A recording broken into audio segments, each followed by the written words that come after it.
장수하는 비결이 오늘 성경에 기록되어 있습니다. 인생의 모든 일에 잘 되기를 바라고 형통하기를 바라고 또 하나님이 함께 하시기를 다 바라는 것이 우리 인생입니다. 또 장수하기를 바란다, 그런 이야기를 오늘 어떻게 하면 이런 은혜의 복이 우리에게 임할 것인가를 한번 보겠습니다. 하나님께서 가장 아름답게 보는 여러분 기관, 또 하나님이 만드신 제도 중에 구약에서는 남자가 여자가 둘이 한 몸이 되는, 또 부모를 떠나서 한 가정을 이루는 여러분 가정이 그렇게 아름다운 것입니다. 또 베드로에게 주님께서 내 교회를 내가 세울 것이다. 하나님의 교회가 이 세상에서 가장 아름답고 가장 소중한 것은 가정과 교회입니다. 여러분의 가정이 얼마나 소중한지, 교회가 얼마나 소중한지 우리 같이 한번 읽어볼까요? 우리 표 시작. 행복한 사람, 행복한 교회. 이제 행복한 가정을 시작. 행복한 가정, 행복한 교회. 한번 저를 따라서 해요. 나는 행복한 사람입니다. 우리 교회는 행복한 교회입니다. 시작. 나는 행복한 사람입니다. 우리 가정은 행복한 가정입니다.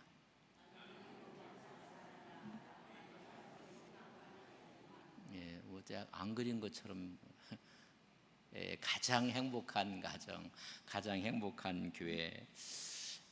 우리가 17년 동안 행복한 사람, 행복한 교회라고 했는데 정말 우리에게 행복이 있는가?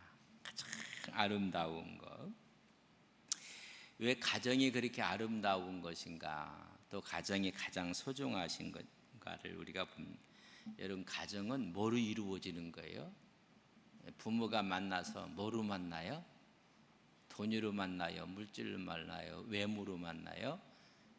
여러분 사랑이 싹트서 가정을 이루게 되는 것입니다.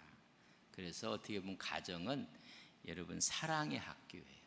사랑으로 모여주고 사랑을 가르치고 사랑이 전수되는 조건 없는 사랑이에요. 조건 없는 사랑.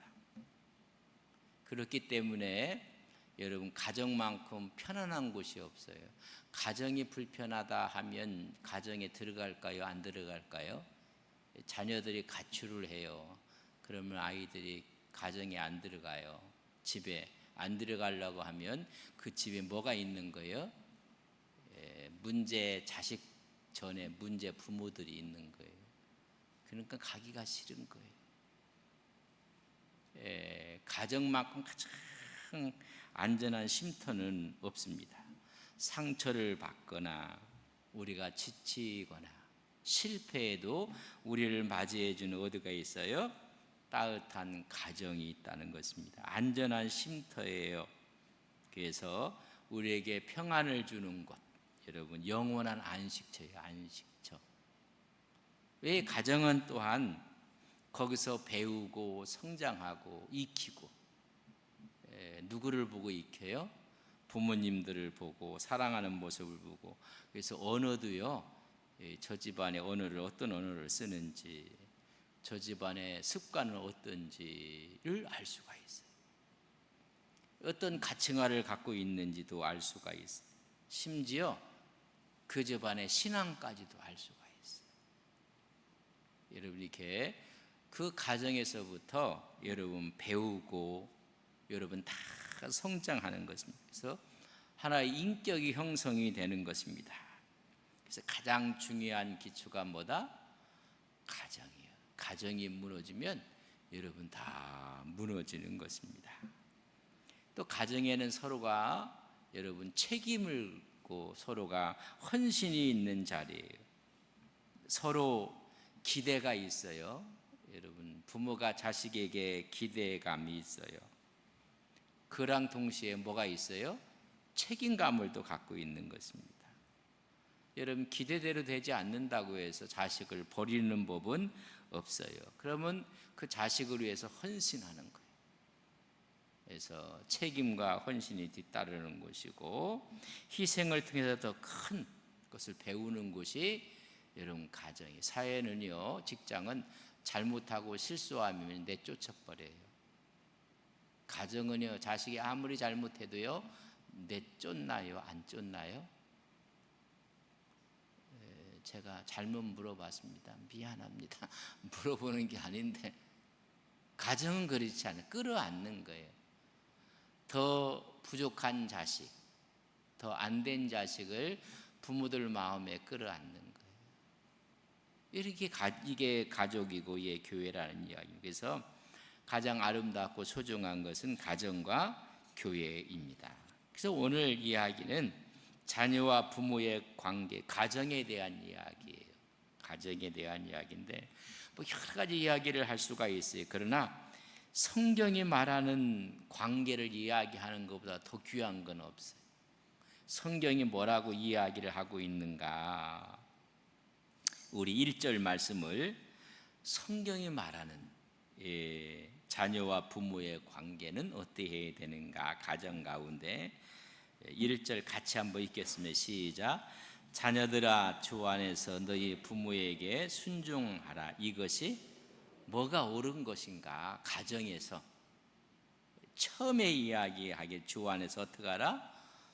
순종하라 라고 했어요. 너희 부모에게 순종하라. 이것이 옳은 것입니다. 여러분, 부모가 없는데 자식이 있을 수 있을까요? 부모가 있었기 때문에 누가 있어요? 여러분, 자식이 있는 거예요. 그러면 자식은 나의 생명을 준 사람이거든요. 그러니까 생명이 흘러온 거예요. 부모는 생명을 주는 사람이라는 얘기입니다. 그러니까 생명의 전달자예요. 그러니까 부모가 없으면 내가 없는 거예요.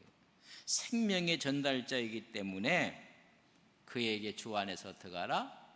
순종하라. 이것이 하나님의 생명도 흘러가는 거예요. 부모의 생명이 흘러가는 거예요. 우리의 갖고 있는 DNA가 흘러가는 거예요. 생명이 전달되는 거예요. 여러분, 부모를 통해서 또 스승을 통해서는 좋은 학습과 지혜와 지식들이, 또는 목자를 통해서는 하나님의 말씀이 흘러가는 것입니다. 그래서 영적 권위를 인정하라는 것입니다. 그러니까 부모에게서 순종하라 이야기해 주고 있습니다. 왜냐하면 내 생명을 전달해 준 사람이에요. 사실 그 생명은 하나님이 것입니다. 하나님이 생명인데 그 생명을 우리 부모가, 그래서 부모는요, 하나님보다 대행자라는 거예요. 대행자. 그래서 하나님의 대행자로서의 부모, 그의 가정을 이루는 여러분 기초적인 관계 속에 자녀들은 주 안에서 순종하라 라고 이야기해 주고 있습니다. 만약에 그런 부모를 거역할 때는 어떻게 하는 건가? 이 성서가 말하는 걸 보면 부모를 거역하면 장로들에게 내어주라고 했어요. 아주 못된 자녀가 있으면 장로를 내어줘서 오히려 성읍 사람들로 하여금 어떤 일을 벌이게 되냐면, 신명기에 보면요, 신명기 21장 21절에 보면, 우리 같이 한번 읽겠습니다. 시작. 그 성읍의 모든 사람들이 그를 돌로 쳐 죽일지니 이같이 내가 너희 중에서 악을 제하라. 그리하면 온 이스라엘이 듣고 두려워. 부모에 거역하는 자를 오늘 좀 이야기하는 거예요. 성읍 사람들은 그를 어떻게 하라고요? 돌로 쳐서 악을 제거해라. 이게 악이라는 거야. 악. 그를 제거라고 이야기를 하고 있는 모습을 보게 됩니다. 그래서 부모에게 공경할 것을 성서는 신명기 27장 16절, 우리 여러 가지 이야기하지만 성경이 뭐라고 말하는 것보다 더 권위 있는 건 없어요. 우리 신명기 20장 16절 같이 읽습니다. 시작. 그의 부모를 긍휼히 여기는 자는 저주를 받을 것이라 할 것이요, 모든 백성은 부모를 긍휼히 여기고 우습게 여기는 자는 뭐를 받는다고요? 그러면 온 백성들은 아멘, 맞다, 그렇게 이야기할 것이라고 말씀해 주고 있습니다. 잠언 30장 17절 우리 같이 읽습니다. 시작. 아비를 조롱하며 엄히 순종하기를 싫어하는 자의 눈은 골짜기의 까마귀에게 쪼이고 독수리 새끼에게. 표현이 좀 격해요. 왜냐면 가장 아름다운 것을 지키기 위해서 성서가 말하는 하나님의 말씀을 우리가 볼 수가 있습니다. 그래서 효는 당연한 도리라. 우리 주님께서 십자가상에서 제자 요한이 있었고 어머니 마리아가 있었어요. 여러분 얼마나 고통스러운 그 순간에도 어머니를 잊지 않았어요. 그리고 제자에게 누구를 맡겨요? 자기 어머니를 맡겨요. 보소서 아들이니이다. 그리고 요한에게 봐라 너희 어머니라. 그때부터 요한이 모셨다. 성경이 그렇게 기록했어요. 효를 하는까 예수님의 제자 중에 그저 마지막까지 장수하시고 그랬다 죽었던 사람이 누구예요? 이게 요한이세요. 사도 요한. 내가 잘 될 뿐만 아니라 장수하리라. 제자 가운데 가장 장수한 사람이 여러분 요한이에요. 너희 어머니니라 라고 이야기하고 아들입니다 이야기했던 것을 우리가 볼 수가 있습니다. 이게 가정의 질서에 대한 이야기를 해주고 있고 이것을 단순히 혈연적인 관계로만 이해를 하시면 안 돼요. 이걸 한 단계 뛰어넘어서 그리스도와의 연합을 이야기하는 거예요. 특별히 에베소서는 그리스도의 몸, 영광스러운 교회를 말하는 거예요. 그 교회를 말하고 영광스러운 주님의 몸을 이야기하면서 왜 이 부부 관계를 이야기하고 부모와 자녀 관계를 이야기하는 가? 우리가 5장에서는 결혼 관계까지 이야기를 하거든요. 그러니까 큰 타이틀이 뭐냐면 영광스러운 몸, 영광스러운 교회.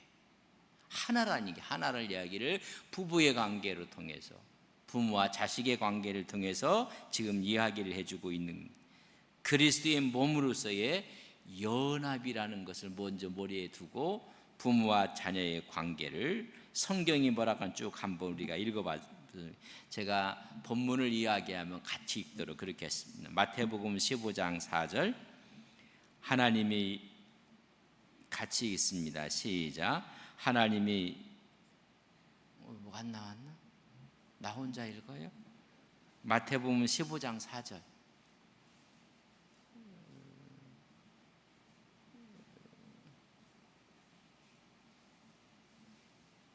여러분들이 성경을 찾다 보면 오늘 밤을 새워야 돼요. 마태복음 15장 4절에 보면 하나님이 이르셨으되 내 부모를 공경하라 하시고 또 아버지나 어머니를 비방하는 자는 반드시 죽임을 당하리라 하셨건 앞에 지금 나왔어요. 자, 디모데전서 5장 4절 만일 혼자를 읽거든 그들이 먼저 자기 집에서 효를 행하여 부모에게 보답하기를 배우게 하라. 이것이 하나님 앞에 받으실 만한 것이니라. 먼저 자기 집에서 뭘 행하게 하라? 효를 행하게 하라라고 말씀을 해주고 있습니다. 우리 레위기 19장 3절 말씀 같이 봅니다. 너희 각 사람은 부모를 경외하고 나의 안식일을 지키라. 나는 너희 하나님 여호와이니라. 부모를 경외하라. 그리고 안식일을 지키라. 동급이에요. 부모를 공경하고 경외하는 것과 안식일을 지키는 것은 여러분 같다는 이야기. 그래서 안식일을 범하는 자는 돌에 맞아 죽었어요. 부모를 경외하지 않고 부모에게 거역하는 사람도 뭐에 맞아 죽어요? 돌에 맞아 죽었어요. 우리 신명기 5장 16절 너는 내 하나님 여호와께서 명령한 대로 내 부모를 공경하라. 그리하면 내 하나님 여호와가 내게 준 땅에서 내 생명이 길고 복을 여러분 생명이 길고 복을 누리는 비결이에요. 권위 앞에 부모에게 잠언 1장 8절 내 아들아 내 아비의 훈계를 들으며 내 어미의 법을 떠나지 말라. 잠언 1장 9절 이는 내 머리에 아름다운 관이요 내 목에 금사슬이니라. 부모에게 하는 모든 것이 우리의 아름다운 관이요 금사슬이 된다고 말씀해 줘. 골로새서 3장 20절 같이 한번 봅니다. 자녀들아 모든 일에 부모에게 순종하라. 이는 주 안에서 기쁘게 하는 것이냐. 뭘 기쁘게 하나? 기쁘게 하는 것이 부모에게 순종하는 것이 여러분 기쁘게 하는 것이니라. 그럼 불효자들은 순종하지 않고 거역하는 불효자들은 어떻게 되는 것인가? 내가 복되고 장수할 텐데 왜 부모에게 순종하라는 순종하지 않고 거역하는 자들. 출애굽기 21장 17절 말씀을 봅니다. 자기의 아버지나 어머니를 저주하는 자는 반드시 죽이지. 레위기 20장 9절 말씀 만일 누구든지 자기의 아버지나 어머니를 저주하는 자는 반드시 죽일지니 그가 자기의 아버지나 어머니를 저주하였은즉 그의 피가 자기에게로 돌아가리라. 자기에게 피가 돌아와서 죽음을 이야기하고 있는 모습을 보게 됩니다. 잠언 20장 20절 말씀 자기와 아미나 어미를 저주하는 자는 그의 등불이 흑암 중에 꺼짐을 당하리라. 뭐가 잘 되는 것 같지만 흑암 중에 꺼져버리고 없어지게 말 것입니다. 잠언 30장 11절 말씀 아비를 저주하며 어미를 축복하지 아니하는 무리가 있느니라. 이런 무리가 뭐예요? 저주받을 사람들이다. 성서는의 이야기를 하고 있는 모습을 보게 됩니다. 정말 우리는 부모에게 하나님에 대한 이 말씀을 인정하고 그 영적 권위에 순종하고 있는지, 이런 부모님을 통해서 전달되어 온 하나님의 성품, 하나님의 정신이 무엇인지를 우리는 첫 번째 이야기는 주 안에서 부모에게 순종하라고 했고, 또 그것을 이제 약속이 있는 첫 계명이라는 이야기를 해요. 중요한 계명을 오늘 2절 3절에 보면 말씀하는 모습을 보게 됩니다. 하나님께서 어떻게 말씀하고 있는지 에베소 6장 2절 같이 읽습니다. 시작. 내 아버지와 어머니를 공경하라. 이것은 약속이 있는 첫 계명이니라. 주 안에서 부모에게 순종하라고 하고, 두 번째는 내 어머니와 아버지를 어떻게 하라? 이제 순종하라. 그 다음에는 공경하라. 순종하고 공경하면 6장 3절 이로써 내가 잘되고 땅에서 장수하리라. 우리는 늘 기도해요. 하나님 잘되고 형통되고 하는 일들마다 하나님의 역사가 일어나고 그리고 하나님께서 무병장수하고 기도는 하는데, 그럼 하나님께서 그렇게 하려면 어떻게 하라고요? 내 부모에게 어떻게 하라? 순종하라. 두 번째는 공경하라.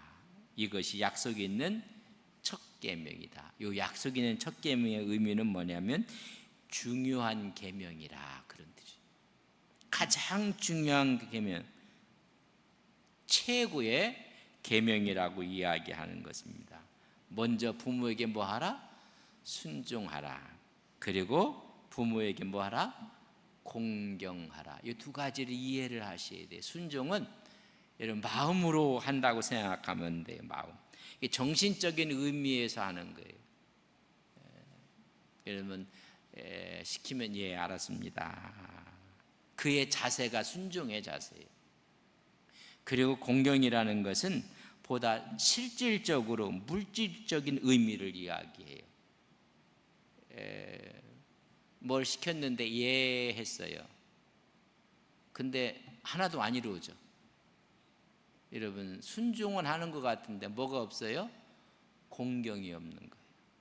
순종은 정신적인 면이라고 하면, 그의 마음의 태도, 자세라고 한다면, 공경은 실질적인 것을 이야기하는 것입니다. 말로만 하는 것이 아니라 눈에 보이도록 하는 거예요. 공경한다는 것. 그래서 이 두 가지가 약속 있는 첫 계명으로 이야기를 해요. 어떤 사람은 순종을 하는데 공경은 안 해요. 어떤 사람은 공경은 하는데 순종이 없어요. 이런 이야기예요. 시어머니가 때가 돼서 좀 밥을 먹는데 며느리가 밥상을 갖고 와서 패대기 치듯이 그냥 갖다 놓고는 뭐 먹으려면 먹고 말라면 말을 하고, 근데 갖다 놓은 건 공경하는 거예요. 근데 뭐가 없어요? 다음 마음 잘 순종이 없는 거예요. 갖다 준다고 해놓고는요, 1시간이 되고 2시간이 되고 3시간이 돼도 안 갖고 와요. 뭐가 없는 거예요? 공경함이 없는 거예요. 이건 양면의 문제거든요. 그래서 공경이 없는 순종은 여러분 위선적이에요. 우리가 위선이라는 이야기입니다. 근데 순종이 없는 공경은 순종함은 없어요. 근데 뭐 선물도 주는 것처럼 선물도 갖다 주고, 근데 그 마음은, 자세는 아니에요. 그건 뭐예요? 그건 아첨하는 거예요. 아첨. 이러자 위선과 아첨을 우리가 이해를 또 하셔야 돼요. 다시 말하면 공경함이 없는 순종은 아주 위선적인 거예요. 또 순종이 없는 공경은 아주 아첨하고 만다는 사실을 알아야 돼요. 그래서 이 관계를 잘 우리가 이해를 하셔야 돼요. 내가 잘되고 장수하는 것은 주 안에서 어떻게 하라? 내 부모를 순종하라. 순종한다는 얘기는 주님의 뜻에 합하게 하라는 것입니다. 순종하라 이야기를 해주고 있어요. 만약에 옳지 않는 일을 부모가 시키면 여러분 어떻게 하셔야 되는가? 이거 순종해야 되는가? 안 해야 되는가? 그러나 예의는 먼저 갖춰야 돼요. 이게 합리적인 이야기인지 부모가 하는 이야기가 합리성이 없다 할지라도 여러분 공손한 태도와 자세가 여러분 있어야 된다는 거예요.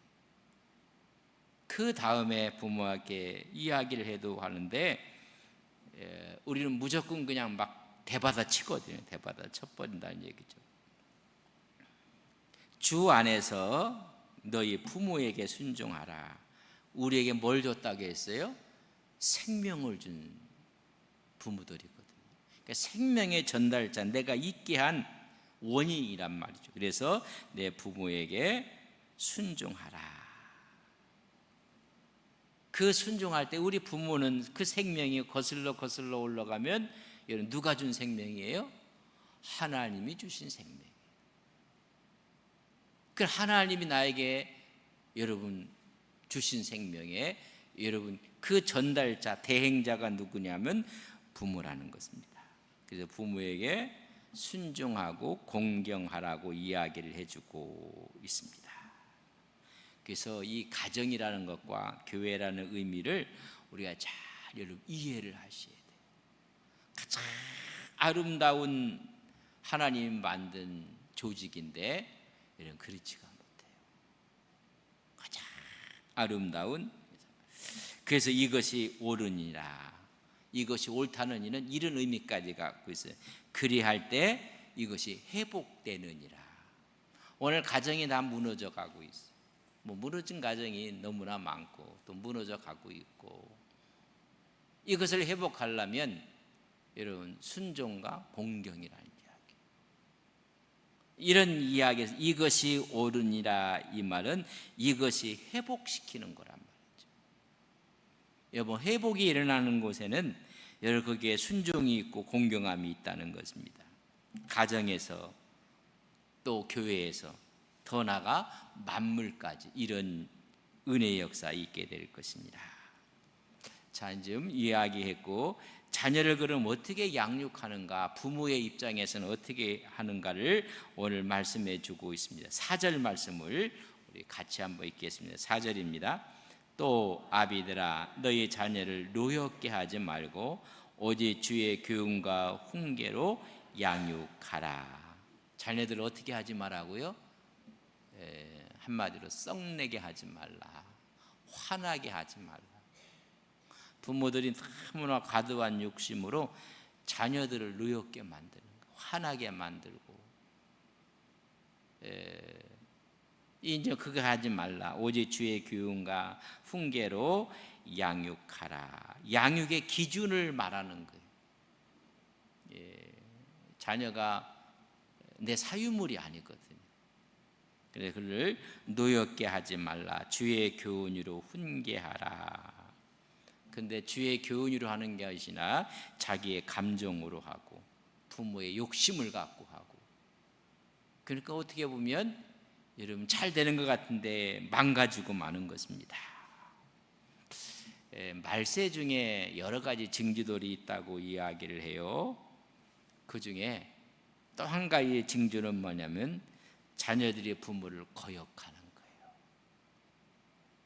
거예요. 이렇게 그 집안에서 원수들이 생기는 거예요. 이게 말세의 징조가 되면 부모를 공경하는 것이 아니라 부모를 거역해요. 그래서 뭐 하나님의 시간이 다가왔다는 이야기까지 하는데, 양육의 기준은 노엽게 하지 말고, 그러니까 우리 교회 거의 다 주입식이고 강요하는 분위기 속에서 하니까는 여러분 다 반발하는 거예요. 그래서 이게 성서적인 방법은 아니에요. 그 기준을 우리는 가정에 자기 자존심과 자기의 체면을 채우는 것으로 기준을 삼는 사람들, 다른 사람들과 비교해서 자기 만족을 기준으로 삼아버려요. 그러니까 아이들을 그냥 막 쫓는 거예요. 막 쫓아서 좀 마음껏 좀 이렇게 이것도 하고 저것도 하고 체력을 기르고. 그 정말 공부는 자기 전공에 가서 대학 가서 공부를 하면 되는데 우리는 그렇지 않아요. 우리 아이들이 중고등학교를 다닐 때 아이고 2시 반이면 끝나왔어. 2시 반. 이거 고등학교 4학년, 미국에서는 고등학교 4학년 1, 2, 3, 4학년이 있으니까는 초등학교는 5학년까지 있고 중학교는 1, 2, 3학년까지 있고 고등학교는 1학년부터 4학년까지 있고 초등학교가 5년이니까는 우리는 6년, 3년, 3년인데요. 고3 고등학교에 갔는데요. 아유, 이건 공부하는 것도 아닌 것 같아요. 뭐 해가 중천에 있는데 다 끝나고 오고, 그래서 아이들 뭐 운동하고 막 교회에서 학원 가는 것도 아니고, 아이고 저렇게 해갖고 저거 그래서 그걸 바라보고요. 참 쟤들 행복하다. 마음껏 체력 기르고. 그 우리나라 와봤더니 초등학생부터 학원 다니라고 가방도 왜 이렇게 무거운지 그걸 제일 끌고 다니. 불쌍해. 그런 생각 해보셨어요? 이 학원 갔다 저 학원 가고 또 저 학원 가야 되고. 그랬더니 우리 애가 하여튼 저렇게 해갖고 뭐 될까. 어느 대학을 갔어요. 그래서 가는데 그냥 너무 열심히 하고 막 몸이 그래서 걱정이 돼서 좀 그만 좀 해라. 그만 좀 해. 그만 좀 하고 좀 쉬어라. 아빠 안 돼. 안 된대요. 아니 좀 그만 좀 해라. 좀 그만. 프레젠테이션을 해야 되는데 아빠 잘 시간이 없어. 얼마나 열심히 하는데 중고등학교 때 좀 공부 좀 하라고 할 게 아니에요. 마음껏 놀아요. 그 체력 갖고 밤을 새워요. 여기 진짜 공부를 하는 거예요. 진짜. 우리는 어릴 때부터 그냥 막 너무 아이들을 혹사시킨, 여기 말씀에 있는 것처럼 아이들을 노엽게 만들어요. 여기 다 이제 노엽게 만들면 앉아 있는데 뭐 아닌 것처럼 이렇게 한다고 해서 그렇잖아요. 다 그렇잖아요. 그래서 자기가 할 전공에 대해서는 뭐 얼마나 열심히 하는지. 들어가기는 쉬운데 졸업이 어렵거든요. 우리는 들어가기만 하면 다 뭐 되니까는 다 들어갈 수 있어. 그러나 마지막 너무 아이들을 자기 기준에 막 스스로 이렇게 좀 해서 그런 교훈을 받아야 되는데, 자녀들을 가르친다는 것입니다. 여기서 이제 중요한 전제 조건이 있어요. 자녀를 가르치려면 자기가 먼저 가르침을 받아야 된다는 거예요. 그 자기는 가르침을 안 받고 자녀에게 자꾸만 좀 가르침을 주려니까는 먼저 자신과의 싸움을 통해서 여러분 자녀들을 훈육하고 훈계하고, 먼저 부모가 자기와의 싸움을 통해서, 신앙의 싸움을 통해서 여러분 성숙된 모습으로 여러분 자녀들을 해야 되는데, 여러분 그렇지 먼저 그러니까 하나님의 법을 먼저 깨달는, 전부 다 세상 기준이에요. 뭘 가리키느냐면 세상의 힘을 가리키는, 돈의 힘을 가리키고 사람 넣는 법을 가리키고 남을 그냥 짓밟고 올라가는 걸 가리키고 남보다 앞서는 것을 가리키고, 어떠한 방법을 통해서 남과 함께 같이 가는 법이 아니에요. 그러니까 성서가 말하는 것과는 거리가 멀은 모습들을 보게, 노엽게 하지 말라는 그 뜻 가운데 하나는 욕망으로 인해서 과도한 기대를 자녀들에게 주지 말라는 거예요. 얘는 좀 운동에 소질이 있는데 자꾸만 공부하라고 하니까는 이게 되겠어요. 과도한 기대가 금물이라는 것입니다. 그래서 막 과도하게 아이를 막 몰아세우는 거예요. 그러니까 아이들 마음속에는 분노가 일어나고 부모와의 관계가 깨져버려요. 기대 수준을 자기에게 다 맞춰버리는 거예요. 부모가 자녀를 위해서 기대한다는 건 당연한, 기대하지 않는 부모가 어디 있겠어요. 네 될 대로 되라가 아니라 내가 하나님 이렇게 크고 이렇게 장성하고 이렇게 했으면 좋겠다, 이런 기대를 갖고 있어요. 그러나 과도한 아주 집착적인 것을 하지 말라는, 그것은요 부모의 욕망이라는 말이죠. 그걸 자녀들을 노엽게 한다고 이야기를, 주의 교훈과 훈계로 그렇게 양육하라. 하나님의 생명이 부모에게, 부모의 생명이 자녀들에게 자연스럽게 흘러갈 수 있도록 그렇게 하라는 거예요. 그들을 쉐마구육이라고 해요. 우리 신명기 6장을 한번 읽겠습니다. 신명기 6장 4절에서 9절에 있는 말씀을 우리 같이 한번 읽겠습니다. 같이 봅니다. 시작. 이스라엘아 들으라. 우리 하나님 여호와는 오직 유일한 여호와이시니 너는 마음을 다하고 뜻을 다하고 힘을 다하여 내 하나님 여호와를 사랑하라. 오늘 내가 내게 명하는 이 말씀을 너희 마음에 새기고 내 자녀들에게 부지런히 가르치며 집에 앉았을 때에든지 길을 갈 때에든지 누워 있을 때에든지 일어날 때에든지 이 말씀을 강론할 것이며, 너는 또 그것을 내 손목에 메어 기호를 삼으며 내 미간에 붙여 표를 삼고 또 내 집 문설주와 바깥문에 기록할, 오가면서 볼 수 있도록 늘 가까이 있게 하라는 얘기입니다. 이걸 자녀에게 딱 몇 가지로 추려보면 하나님 사랑하는 법을 가르치라는 거예요. 하나님 마음과 뜻과 정서 하나님을 사랑하라는 거예요. 그리고 하나님 말씀을 어디에 새기라는 거예요? 너희 마음에 새기게 하라. 그리고 이 말씀 다 강론하고 이 말씀을 늘 외우고 가르치고 그렇게 하라 라고 이야기를 하는 것입니다.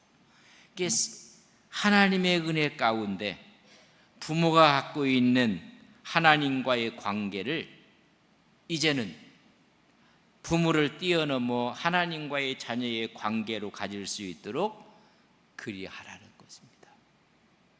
그래서 하나님을 사랑하며 그 말씀을 마음에 새기고 그 말씀을 늘 강론하라는 것입니다. 여러분, 이렇게 할 때 먼저 부모가, 제가 가르친다는 건 먼저 자기가 가르침을 배워야 돼요. 전제한 거예요. 그러니까 부모가 먼저 어떤 믿음을 해서 성숙하고 성화된 신앙을 갖는 거예요. 부모가. 그래서 흘러가는 것이 신앙의 모습이 흘러가는 것입니다. 성화된 성품을 가지면 하나님을 사랑하는 것이 자연스럽게 부모로 통해서 자녀들에게 하나님 말씀을 들 마음에 있는 것처럼 말씀 중심으로 그렇게 되는 거예요. 이런 성품이 없는 부모는 가르치는 점도 혈기로 한 걸음 더 나가면 이런 폭력성까지도 강요를 하는 것입니다. 그래서 자녀들을 다스리고 지배하고 통치하려고 하는 거예요. 가장 아름다운 가정이 무너지고 파괴시키고 오염되는 것이 무엇인가? 가장 아름다운, 그게 첫째가 뭐냐면요, 하나님을 사랑하는 법을 가르치는 게 아니라 세상 사랑하는 법이 먼저 왔어요. 이놈아, 어디 네가 몇 학년인데 학원을 가야지 어디 가려고 하느냐고. 2박 3일 수련회 가서 하나님을 찬양할 때 어디 수련회 가려고 하느냐. 언제 가라고요? 대학 가서 가라고. 그러니까 대학생 되면 다 안 나가요.